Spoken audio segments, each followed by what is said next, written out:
Hi there. My name is Grace Caternolo, and I am the Library Marketing Coordinator for HarperCollins Adult Library Marketing Team. Today, I'm joined by Kat Rosenfield to discuss her new novel, How to Survive in the Woods, which is on sale now from Harper. Kat is the author of six books, including No One Will Miss Her, an Edgar Award nominee for Best Novel, and the New York Times bestselling A Trick of Light, co-authored with the late, great Stan Lee. A former reporter for MTV News and current columnist for the Free Press, her essays in cultural criticism have appeared in the Boston Globe, Vulture, Wired, Airmail, and the New York Times. So, hi, Kat. Thank you for taking the time to sit down and discuss How to Survive in the Woods, which I've been raving about to anybody who will listen since I read it for the first time a year ago. And I finally get to talk to you about it and have other people read it. Yeah, it's such a pleasure to be here. I'm excited. Thank you so much. So, tell us about How to Survive in the Woods. What do you want readers to know? So, How to Survive in the Woods is a thriller, which means that I have to be very careful about how I discuss it to avoid spoilers. And so I've constructed what I think is the ultimate elevator pitch that reveals nothing but nevertheless titillates. And that is if you enjoy a good 90s sex thriller like Basic Instinct or Wild Things, but when you watch a movie like that, you think, I love this, but I wish it had bears in it. I have written the perfect book for you. It is a sexy wilderness survival thriller that takes place on the Appalachian Trail in the wilderness of Maine, featuring intrigue and darkness and people keeping secrets and a certain amount of sex intense. That's fantastic. I've been thinking about it as like, imagine if you took a hike that was already really treacherous and made it worse. So Yeah. that's also a great way to put it. So walk me through a bit about the conception of the novel. What was the first spark for you? So I had two things, and one of them is a little bit of a spoiler if you happen to be above average knowledgeable in the history of French cinema from the 1950s. There is a movie called Diabolique. If you have not seen it and you plan to read the book, you should read the book first so that you don't spoil anything for yourself. But what I will say about this movie is it has a central dynamic that has always been very intriguing to me. It's two women and one man. One of the women is married to the man, the other is his mistress. The two women are friends, and the man is a real son of a bitch. And at some point, the two women just decide this guy has to die. And things go from there. I have always loved that central idea. Three people all involved in this entanglement, all keeping secrets from each other, embarking on some kind of plot. And I'd always thought that it would be great to find a way to tell that story in a contemporary setting. And then I realized that I could set a book in the Hundred Mile Wilderness, which is a place in the North Woods of Maine where there's no cell phone service. And as a thriller writer, a big part of my job, like literally months of my existence cumulatively at this point, is getting people who don't exist to lose their cell phones or otherwise disable them so they can't ruin the story I'm telling by pulling a phone out and Googling something. So I had my setting, my perfect wilderness setting with no mobile coverage. I had my premise, and when I combined the two, it was like a little light bulb going off. I love that. Actually, one of the things I loved about this book is the lack of phones, because I feel like sometimes it like kind of takes the reader out to be like, and then she Googled this, or like, then there was this text message. That was great. So when we're talking about the setting of the Hundred Mile Wilderness, and this is definitely not a spoiler to say that Emma's father was a survivalist, doomsday prepper, whatever term you'd like to use. So you did this really fantastic job bringing readers into the woods with the characters, whether you were talking about like these seemingly like expertly sewn in details about animals and plants and fungi and survival skills. Did those come from your own lived experience, or was there research you had to do? So it was a mix of things. I did not murder anyone in the woods to research this book. Don't put it in the newspaper that I murdered someone in the woods. Thank you for Um, clarifying.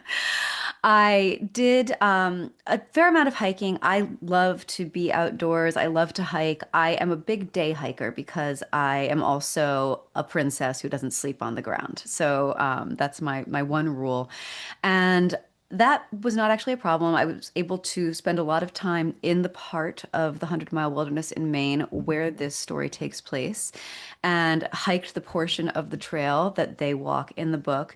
And then for the rest of it, I spent a lot of time exploring with my father the sort of backwoods area around the wilderness because I wanted to understand what kind of landscapes people might encounter as, if they were to, for instance, leave the trail in this part of Maine and maybe get a little lost. And I wasn't about to do that authentically. I did not want to get lost in the woods and maybe, accidentally die for my art. So, and I also thought that people probably would not like go getting themselves lost just to check how authentic my rendering was. So I spent some time just kind of exploring these various areas, which was in and itself very exciting. My dad and I did some mountain biking, which is the first and last time I will ever do that, all around these sort of like marshy areas, trails that go to nowhere, in the woods, through bogs, past little ponds. Had to abandon our bikes when we ended up in knee-deep mud and then abandon them again when we ended up in a blackberry patch that was, I'm just gonna say, probably 3 miles wide. At least that's how it felt, trying to wrestle our way out of there. And apart from that, just in terms of filling in the kind of survivalist blanks, I spent a lot of time talking to actual real life preppers, people who are into apocalypse preparedness, and to people who are foragers who know what kind of things you can and cannot eat in the woods. Pro tip: basically never eat a mushroom you found in the woods. It's just not worth the risk. And with all of that together, I managed to create what felt to me like a rendering of the wilderness that was, if not 100% accurate, would feel true, which is the most important thing. So I can't remember the last time I was reading a book that had me like audibly gasping, and I finished it on the clock. And I walked to your editor's office and was just like, please tell me that she's here because I need someone to talk to about it. And again, I read this on a PDF. So like that's the worst part about working in books. I know that you formerly were a publicist for in books. So you know the struggle of like you love something and there's no one to talk to about it. So I was talking to her about it, and one of the things that stood out to me was there was never a moment in the book that felt cheap or formulaic. Everything felt so intentional and well plotted. So I wanted to ask a bit about your planning process and your plotting process. Like, do you know the ending first? Do the characters come first? So just give us a little walkthrough of it. Yeah, I make a loose plot map, is what I call it, which is basically like a very loose skeletal narrative write through of everything that's going to happen in the story. I know that there are people who write thrillers who do everything, who are pantsers, right by the seat of their pants. I have enormous respect for that. It could not be me. So I think of writing a book like this as constructing a kind of a puzzle box or a labyrinth where I know what is going to happen. I especially know what the big surprises are going to be. And then I have to create something like weave, a labyrinth around that so that people who are reading in search of this big twist or reveal are also enjoying the journey. It has to be interesting to get there. You have to be absorbed and intrigued on your way through. The journey really matters as much as the destination. And in order to do that, I have this map that is basically plot beats, character development, lines of dialogue that I want to make sure to include. If I want to make sure I'm foreshadowing something or introducing maybe a red herring or two, I'll have a little note to myself. And this is very basic. It's usually all told, probably a few thousand words. It helps me see where the natural breaks in the action that end up becoming scene or chapter breaks can kind of organically come in. And once I have that, I go back and I just start writing from the beginning, filling in the connective tissue, the muscle, and the blood of this story that I've already got like a skeleton for. Now I'm gonna get into the book a little bit, treading lightly because we don't want to spoil anything, because this is one of those books where the joy is truly in the read. Um, so when I first read How to Survive in the Woods, I just finished the latest season of Yellow Jackets. And it was really helping my withdrawal from the show. Spoiler alert, no cannibalism in this story. Um, but can you talk about this thread that I've noticed this thread of survival and queerness with Emma? And could you talk to me a little bit about this thread and how these two things relate to each other? Yeah, so I thought that this was an interesting chance to explore, not in a preachy way, but in a sort of a curious way, how we think about survival and survivors in contemporary life. Surviving is a thing you do, it is a verb, but a survivor is a person. And oftentimes, especially now, it is an identity. You can put it in your bio, you can make it into a hashtag, you can construct a personal brand about having been through something. And so I wanted to explore different types of survival and survivors. Emma is one type of survivor. Without revealing anything, has been through some stuff in her past that has given her a unique perspective on how she wants to live in the present. She is a person who is fragile, who is afraid of things, but what she's afraid of is an open question. You're not entirely sure. Nobody close to her is entirely sure. And misjudging what you think she's afraid of may be a bad choice on your part, again, without revealing anything more. Emma is the type of survivor who tries to forget what happened to her, to kind of wall herself off from it. In her case, she does this by seeking out a relationship with a man she doesn't love, but who is very controlling and who will tell her what to do and how to live. And she finds a sense of safety in that. You know, you can look at a cage in two ways, a relationship like this, which is a cage. It is maybe something that keeps you locked in, or maybe it's something that keeps you safe from the outside. So that's Emma. And then the secondary character, Taylor, another woman, she has a different kind of survival instinct and survival approach. She's one of these people who has taken a trauma in her past and made it central to who she is in the present and built an identity around it, built a business around it, built a personal brand. And there are ways in which this can make a person a success. There are also ways in which it opens you up to pitfalls down the line, and that was the second thing that I wanted to explore. Well, thank you. This is a bit of a pivot, and then it'll, tie into my question after, but you are a cultural writer in your day-to-day. And I was wondering, how it informs your fiction writing and maybe the other way around as well. Yeah, I really see my culture writing and my fiction writing as being in conversation with each other. I am approaching the same questions from different angles because culture is really about how do we live and how do we treat each other? How do you treat your neighbor? How do you treat your spouse? What do you think marriage is supposed to be? What do you think love is supposed to look like? How do we conceive of truth, beauty, loyalty, duty? All these are cultural questions. And incidentally, these are also the same questions that drive any novel. Novels are about human connection, human relationships, what we do to each other, and how we treat each other. And for this book, I was writing it at a time when I was also writing a lot culturally about sex and feminism and women, especially in a sort of a post-Me Too landscape. And one of the things that I was interested in both this book and in my culture essays at the time, was how we've come to think about sex and how sex can be weaponized in different ways. Yeah, and I think I was thinking about when I was reading this thread that I kept seeing of people consistently underestimating Emma. And I felt like I fell for it as a, not like fell for it, but I also did that as a reader. I found myself being like, not really sure where this is going with her. And I think, by the end of it, I was kind of looking at it in this feminist way. There's so many characters that are underestimating her that I don't exactly want to name who.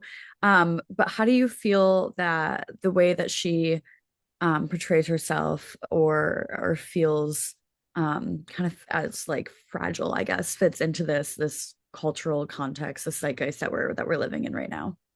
So, what is interesting about Emma is that she is, in some senses, very fragile, but she is my idea of a strong female character. Strong as in complex, strong as in feels like a real person, strong as in you understand what she's doing even when she's making incredibly foolish mistakes because she's a human being. And this is in some ways a sort of a I don't know, almost a contrarian response on my part to something that has happened in the culture that really drives me crazy and that I have written about in my capacity as an essayist, which is the idea of a strong female character has come to the forefront, and people are like, we want strong female characters.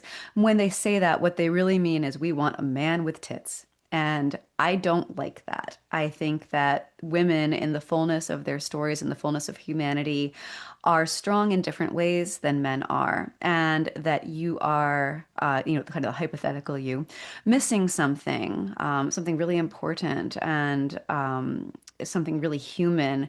If the idea, your only idea of a woman being strong is to make her into basically like some kind of superhero who has no physical weaknesses and who always has the upper hand in any given moment.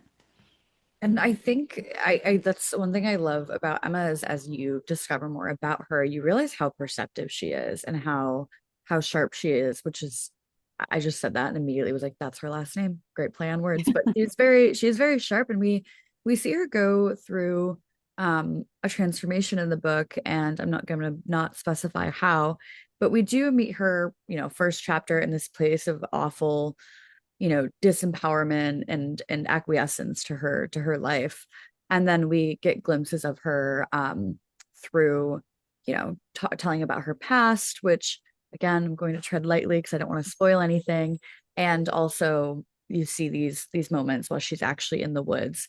So I kind of was wondering, what came to you first? Was it this disenfranchised Emma that we see originally, or the Emma that is slowly revealed to us? I was interested in what fragility would look like in a woman in a contemporary setting, because a big part of it now is that the woman herself has to believe she is fragile and that she does not have agency, that she can be broken. And there is this sort of interesting set of cultural influences that I think are, coming from different places and with different intentions, but that are designed to convince women that they're not competent, that they're not capable, that they can't handle being in the world, that if something bad happens to them, they're going to break.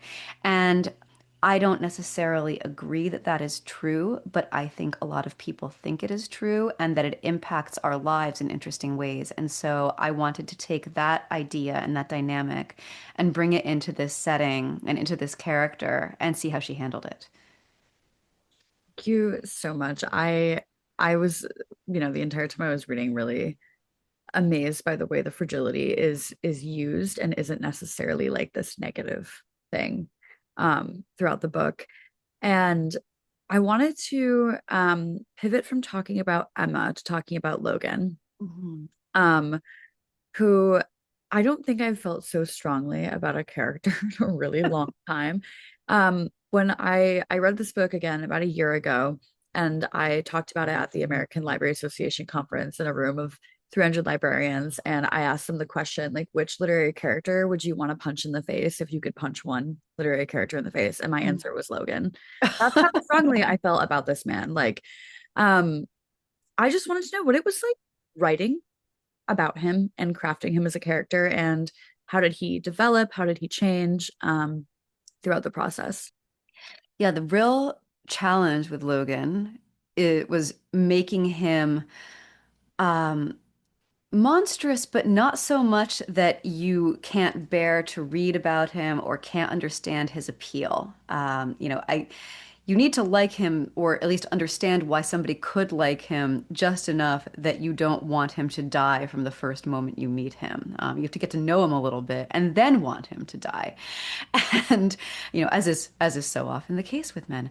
But, so that was the challenge in creating him, was, making him also not a monster, but a person. And, that is unfortunately the case with so many people, bad men, bad women. What makes them bad is not that they are inhuman, but that they are human in cruel and destructive ways, and that they, see the humanity in other people in a way that is easy, that makes it easy to prey upon. And so, Logan is, again, loosely based on the real son of a bitch husband in this French movie from the 1950s, but he's also his own creature. He is very much a contemporary idea. Logan can kind of, make the right noises about, he can speak therapy language if you want him to, or if it's useful to him, which makes him kind of more dangerous ultimately. I was thinking about just now when you were saying that about a nickname he uses for her. Mhm. When we're talking about fragile, he consistently calls her Bunny. And I wanted to ask you more about that because that was something that stood out to me as, what do we think of when we think of rabbits, and what does this nickname mean to Emma? Yeah, so bunny is one of these things that sounds like a term of endearment, but if it's coming from a certain place, maybe it's not. And Logan uses it in such a way that it can plausibly seem like a term of endearment, but it also has a little bit of a barb to it and a little bit of a reminder for Emma about what her place is in this relationship and what he thinks she needs to be and how she needs to be in this relationship. Yeah, I just think it really also, like, when I was reading, I'm like, wow, this brilliantly ties to like this idea of cages that consistently comes up, and like, is this a cage that is comfortable? Is it not? So I thought that was really interesting. And I know we have a few minutes left, so each section of the book, I have my galley actually right here, Oh. which is such a beautifully designed galley. But each section of the book has, it's different parts, and each has a little rule that corresponds from Emma's father. Um, and I was wondering that if you had to choose one of the survival rules instilled by her father for you to live by, which would it be? Definitely no one is coming to save you. That's a great one. That's a great one. Yeah. I was raised by normal, loving parents. I want to make that very clear. They were not apocalypse preppers. They did not leave me in the woods. But they did instill in me a sense of strength and of faith in my own resilience, my ability to do things. That makes me, of course, today a person who doesn't like to ask for help, even if I really could probably use it. But I think that, having this knowledge of, that I can not just do hard things, but I can go through heartbreak, or some other kind of trial, be tested, and even maybe fail, but not have that ruin my life. To be able to pick myself up and go on with it. That was an important lesson, and I think it has served me well. I loved going through the lessons and seeing how you tied them to parts in the book. Two of my other favorites I wanted to call out is nature is indifferent to whether you live or die, and never point a weapon at anything you're not willing to destroy. So readers, when you go through, I want people to tell me what their favorites were. So we are coming towards the end, and I wanted to ask you, if you could have librarians and readers know one thing or take away one thing from How to Survive in the Woods, what would it be? That's a really hard question. I mean, I tell stories first and foremost because I want people to be entertained. I want them to be thrilled.